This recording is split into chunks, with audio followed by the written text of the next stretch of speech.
Hey there! Need to quickly find all the blank cells in your Excel worksheet? Here's the fastest way to do it. No formulas, no fuss. Let's dive in. Start by selecting the range of data you want to scan. Now press Ctrl+G on your keyboard. That opens the Go To window. From here, click the Special button in the bottom left corner. This opens up the Go To Special dialog box, and this is where the magic happens. Choose blanks, then hit OK. Boom! Excel instantly highlights every blank cell in your selection.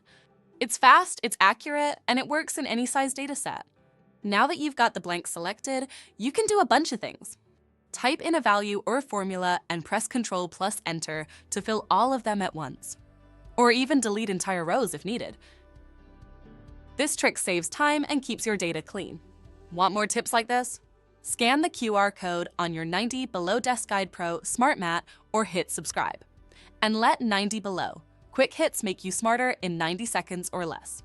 I hope that you found this video helpful. You should keep checking out the rest of our website and sign up for VIP access along with our social media channels for more great tutorials, tips, and other helpful products. Thanks for watching, and I'll see you in the next video.